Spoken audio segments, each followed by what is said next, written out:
नमस्कार.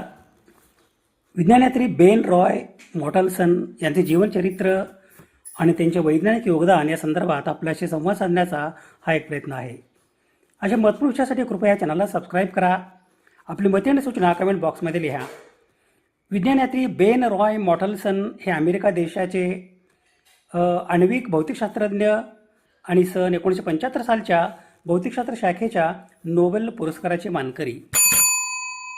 अणुकेंद्रकातील सामूहिक गती व कणगती यांच्यातील सहसंबंध प्रस्थापित करणाऱ्या अणुकेंद्रक संरचना सिद्धांत या संशोधन कार्यासाठी सन 1975 सालचा भौतिकशास्त्र शाखेचा नोबेल पुरस्कार लिओ जेम्स रेनवॉटर आणि एज बोहर यांच्यासोबत बेन रॉय मॉटलसन यांना देऊन गौरवण्यात आले. बेन रॉय मॉटलसन यांचा जन्म दिनांक 9 जुलै 1920 रोजी शिकागो इलिनॉय येथे झाला. स्थानिक शाळेत त्यांचे शालेय शिक्षण पूर्ण झाले. ला ग्रॅज इलिनॉय येथील सायन्स टाउनशिप हायस्कूल येथे त्यांचे पदवी शिक्षण पूर्ण झाले. पदवी शिक्षणानंतर त्यांनी युनायटेड स्टेट्स नेव्हीमध्ये सामील झाले आणि त्यांना पर्ड्यू विद्यापीठ येथे अधिकारी प्रशिक्षणासाठी पाठवण्यात आले. सन 1947 मध्ये त्यांनी पर्ड्यू विद्यापीठात बॅचलर पदवी प्राप्त केली. जुलियन श्विंगर यांच्या मार्गदर्शनाखाली हार्वर्ड विद्यापीठातून सन 1950 मध्ये त्यांनी अणुभौतिकशास्त्र या विषयातील संशोधन पदवी PhD प्राप्त केली. अणुकेंद्रकाचे अगोलाकार भूमिती या विषयातील सखोल संशोधनाप्रित्यर्थ त्यांना सन 1975 सालचा भौतिकशास्त्र शाखेचा नोबेल पुरस्काराने सन्मानित करण्यात आले. वैयक्तिक न्यूक्लिऑनचे वर्तन विचारात घेऊन सन 1950 ते सन 1951 मध्ये जेम्स रेनवॉटर आणि एज बोहर यांनी अणुकेंद्रकाचे मॉडेल विकसित केले. हे अणुकेंद्रकाचे मॉडेल अणुकेंद्रकामधील प्रभार चार्ज यांची गोलाकार नसलेल्या अणुकेंद्रकातील वितरणासह अनेक आण्विक गुणधर्माचे स्पष्टीकरण देण्याचे सामर्थ्य धारण करणारे होते. प्रभावीपणे कोणतीही अंतर्गत रचना नसल्याकारणाने द्रव थेंब उपचार लिक्विड ड्रॉप ट्रीटमेंट या संकल्पनेच्याही पलीकडे गेलेली ही अणुकेंद्रकाचे मॉडेल्स होती. सन 1952 ते सन 1953 या कालावधीत एज बोहर आणि बेन रॉय मॉटलसन यांनी प्रयोग आणि सिद्धांत यांच्यातील घनिष्ठ सहसंबंध दर्शवणारी कागदपत्रांची मालिका प्रकाशित केली.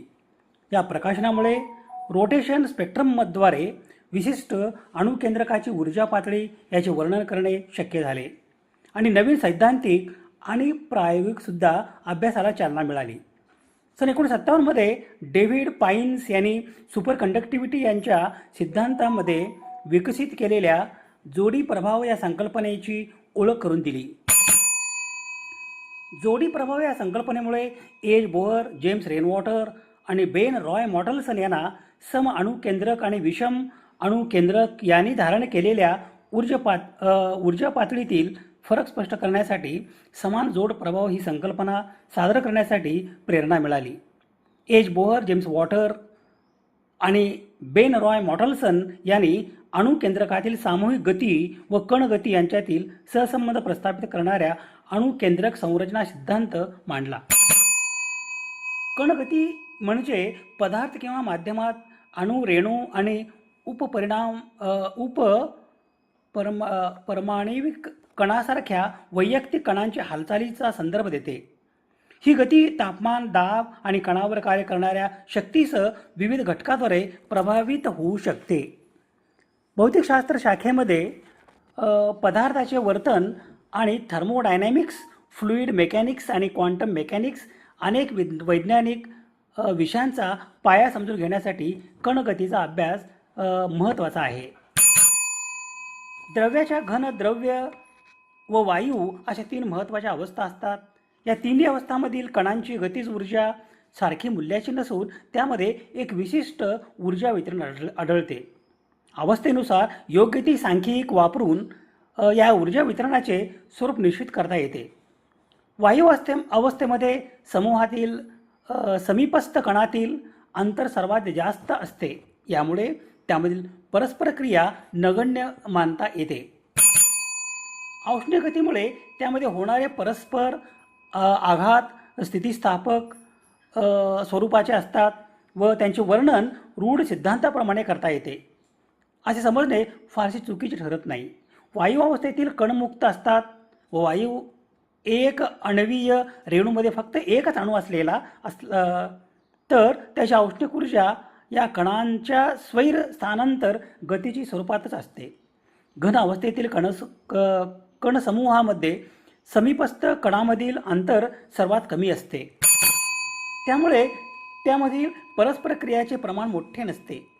स्फटिकामधील कणांची जालकांच्या ठराविक ठिकाणी कणांची मांडणी होऊन तयार होणाऱ्या रचनेच्या स्वरूपातील रचना या परस्पर क्रियेमुळेच घडून येते. या परिस्थितीत रूढ सिद्धांताचा उपयोग करणे योग्य ठरत नाही आणि याकरिता पुंज सिद्धांत व सांख्यिकी याचा वापर करणे आवश्यक ठरते. वायू व घन या अवस्थेतील कणांच्या गतीच्या स्वरूपात सुद्धा फरक असतो. एक आण्विक वायूमध्ये कण मुक्त असल्यामुळे त्यांना इतस्तः स्वैर स्थानांतर गती असते. या उलट घन अवस्थेतील कण मुक्त नसून ते जालकामधील विशिष्ट स्थिर स्थानाशी निगडीत असतात. घन अवस्थेमध्ये कणसमूहाची औष्णिक ऊर्जा वाढविल्यास कणांचा आंदोलनात्मक गतीज ऊर्जेच्या स्वरूपात होते. समूहाचे तापमान वाढविल्यास कणाच्या आंदोलनाचा परमप्रसार म्हणजे स्थिर स्थितीपासून होणारे जास्तीत जास्त स्थानांतरण वाढतो.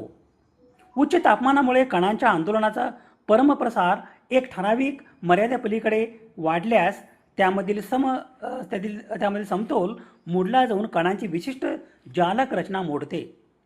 समूह वितळून त्याचे द्रवात रूपांतर होते.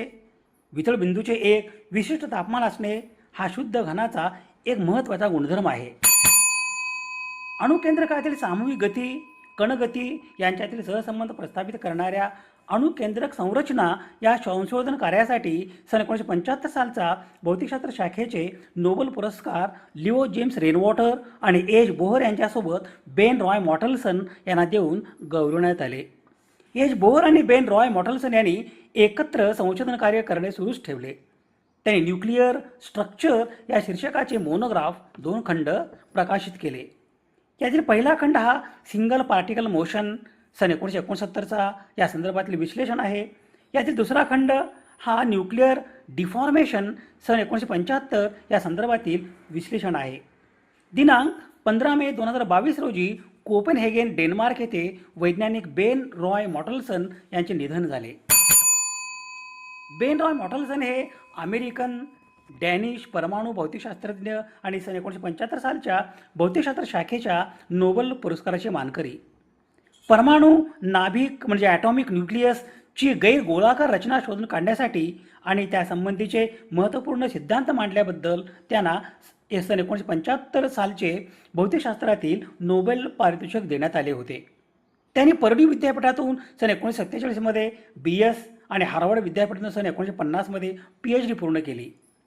मॉटलसन यांनी एच बोहर आणि जेम्स रेनवॉटर यांच्यासोबत मिळून परमाणु नाभिक म्हणजे न्यूक्लियसची रचना गोलाकार नसून अनियमित किंवा विकृत असू शकते हे सिद्ध केले.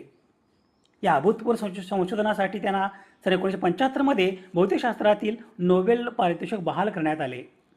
मॉटलसन यांनी कोपेनहेगन डेन्मार्क येथील नामांकित नील्स बोर संस्था येथे दीर्घकाळ काम केले.